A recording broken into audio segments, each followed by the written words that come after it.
बचाता है, दुखिया मन को रोगी तन को,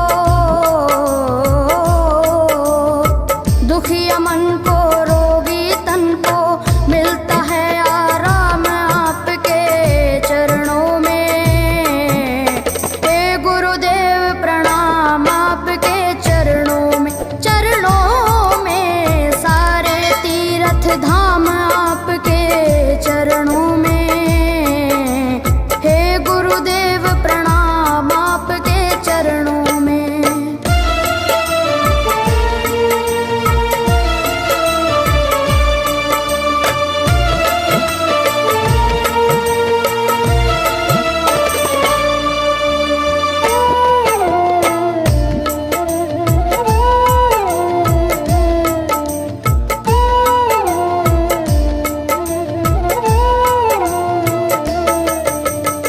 निर्बल को बलवान बना दो, मूर्ख को गुणवान प्रभु।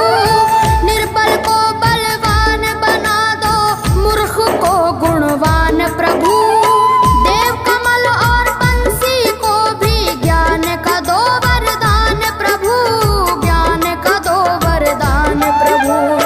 हे महादानी हे महाज्ञानी, हे महादानी हे महाज्ञानी, रहूं मैं सुबह हो शाम आपके चरणों में। हे गुरुदेव प्रणाम आपके चरणों में, चरणों में सारे तीर्थ धाम आपके चरणों में। हे गुरुदेव प्रणाम आपके चरणों में। करता करे न कर सके, पर गुरु करे सब होए। सातों दीपानों खंड में गुरु से बड़ा न कोई, गुरु से बड़ा न कोई, प्यारे गुरु से बड़ा न कोई। मैं तो सात समुद्र की मसी करूं, लेखन सब बन गए राय। सब धरती कागज करूं, पर गुरु गुण लिखा न जाए, प्यारे गुरु गुण लिखा न जाए। सारे तीर्थ धाम आपके चरणों में।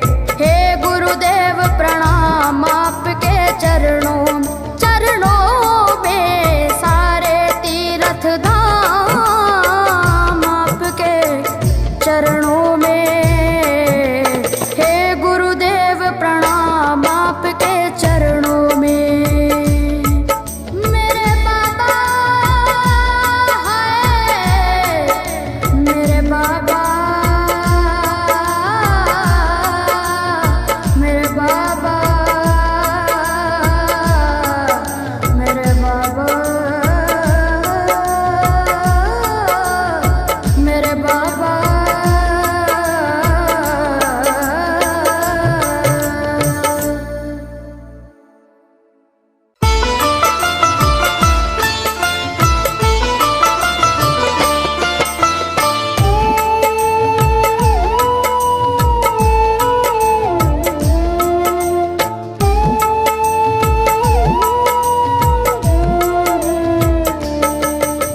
सारे तीर्थ धाम आपके चरणों में।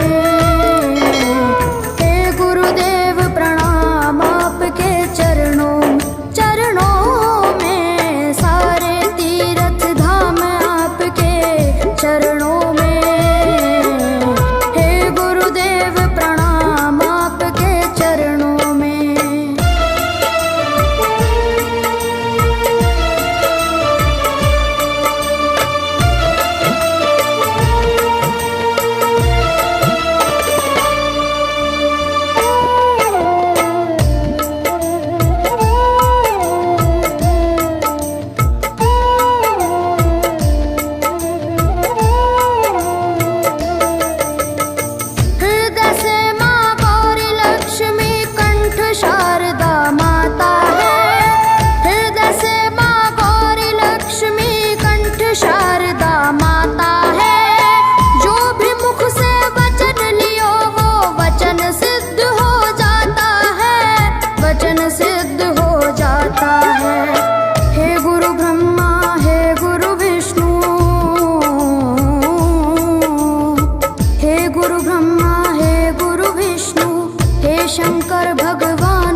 दुखिया मन को